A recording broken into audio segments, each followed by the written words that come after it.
Ladies and gentlemen, welcome to my Red Dead Redemption 2 Gambler Challenges guide. In this guide I'll be taking you over the easiest and fastest way to complete your Gambler Challenges. Now, fair warning before to start this one, there's not a whole lot of skill involved in this and there is a whole lot of luck involved in it.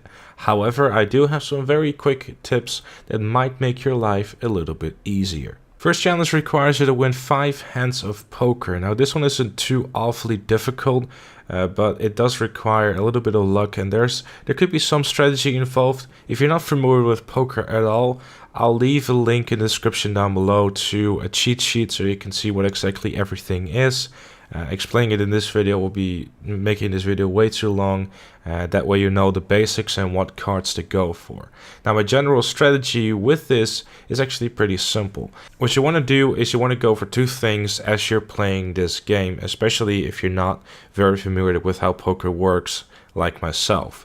What I personally like to do is I like to keep cards that are relatively close to each other. So for example, if I have a pair in my hands, I'll be a little bit more aggressive, because with that pair of cards you already have an advantage over everyone else. At least that's something that you can assume. Another example of a good set of cards is, for example, a 4 and a 5. With a 4 and a 5 you have an opportunity of getting a straight, which is a high tier kind of thing to get and is pretty much a guaranteed win. Another strategy that you could use if your cards aren't that great as you currently have in your hands, but are a bit higher, such like a king or an ace or something along that higher tier ballpark, is wait until the first 3 cards are drawn, because obviously there's a pretty high possibility that any of those high cards will get you a pair, and having a high tier kind of pair will give you a higher opportunity to win. If you have a 2, for example, it's not really worth it. You know, you kind of have to play around, get a feeling for the game. Overall, it's not that difficult, and you know, it just really comes down to luck. That's unfortunately the red line of these challenges. Challenge number 2 requires you to double down and win 5 times in blackjack. Now, I could give you one big explanation on the nitty-gritty of stuff and strategies, but there's not really any strategy involved in this one. All you want to do is that as soon as you get your cards drawn, it's your turn. You want to press Y or triangle to double down and then hope for the best, basically. That's literally what this challenge is. Get lucky 5 times and you can move on to the next one. Challenge number 3 requires you to win 3 games of 5-finger fillet. Now, this one actually requires a bit of skill actually. Unlike all the others, you actually have to make an effort here. Simply head down to the Valentine Saloon, where you can find what possibly is the easiest one to do. Essentially what 5-finger fillet is basically a quick time event that you have to complete as quickly as possible against an AI opponent. The first 2 rounds are pretty doable. The 3rd round, however, is a little bit more difficult, but the way to get around that is actually pretty simple. All you want to do is basically sleep for an entire day, then come back to the exact same place, and then there should be the first guy who's sitting there waiting for you once again. If it happens to be that there is no one sitting at the table, what you want to do is you want to head out of the saloon and then walk for a few meters and come back again, and you'll be able to see the guy sitting there practicing his little knifing skills. Simply win 3 games, which are best of 3, and you will have completed the challenge. Challenge number 4 requires you to bust 1 poker opponent out of each location, which are in Flatneck Station, Saint Denis, and Valentine. Now again, use the exact same strategy as I was using earlier.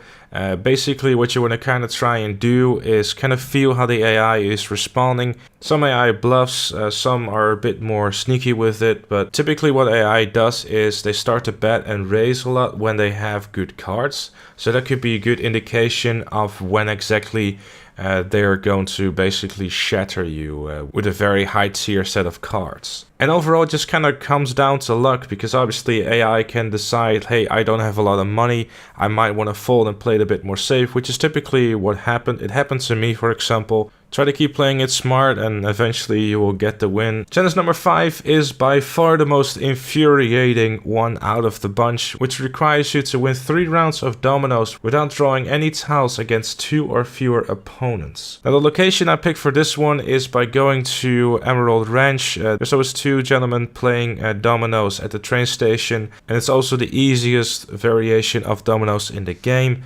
If you want more information on how to play dominoes, Links in the description to a very short and handy 2-minute tutorial explaining you everything that you need to know about that. Unfortunately, once again, you need luck for this one, but with the strategy that I have, I found that I was winning a lot more consistently versus just, hoping for the best. So first off, you probably want to know what a tile is. Now, tile is basically the things that you're throwing on the table, to put it very simply. And my general strategy for dominoes is that you want to make sure that if you have doubles, blanks, which is the ones that don't have any numbers on them, or tiles that you already have others from, to use those first. So for example, if you have 2 tiles with a 3 on them, try to place them as soon as you got rid of the doubles and the blanks, because that way you will keep opportunity, and that is basically the goal you should have for dominoes. Create future opportunities, because that is what dominoes all comes down to. Keep as many opportunities as possible. If you have a double, that means that you're eliminating opportunity. So try to stick with one golden rule. Make as many opportunities as possible. Try to look on the table on what exactly is on the table at that time. Try to think ahead, like, okay, if I place this 2 right here, on the other side of that 2 is a 3, and I already have a 3 still in my deck. So the next round, if the AI is putting it on the other side of the table, I still have an opportunity to put that 3 to use on the side of the table that I previously placed the tile in. I know it can be pretty confusing at first, but once you get the hang of it and you kind of get to use the strategy, then it becomes pretty easy actually. Challenge number 6 requires you to beat the blackjack dealer in every location, which is in Rhodes and Van Horn.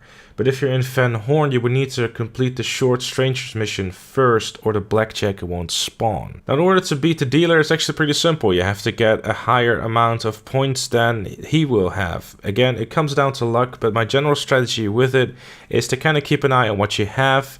If you're in the like 17, 18 ballpark, it's a bit of a risk.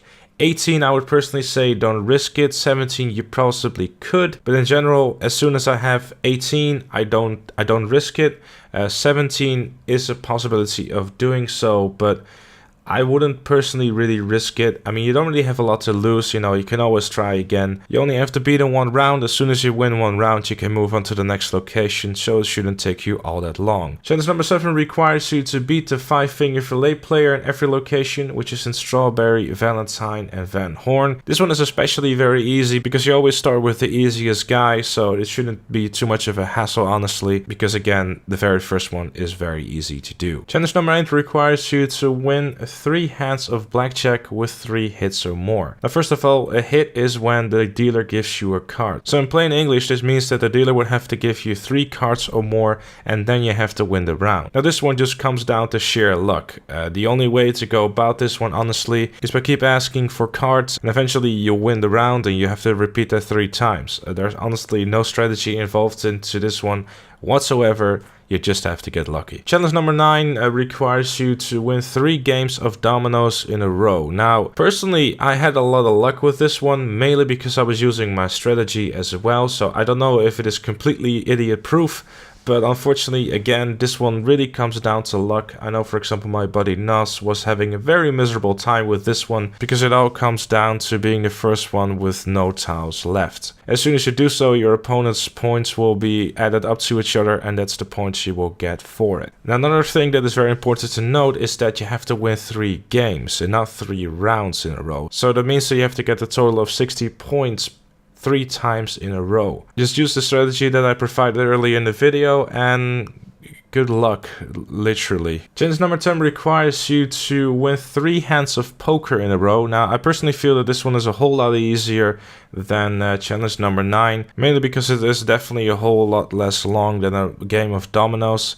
A game of dominoes, I think, could be upwards of 10 minutes, and a hand of poker shouldn't take longer than 2 minutes, really, so that makes everything a whole lot easier, especially because you can use the skip button and skip everyone else's turn. And before you ask, folding will count as a loss. So essentially, you have to get lucky 3 hands in a row, and that's kind of it.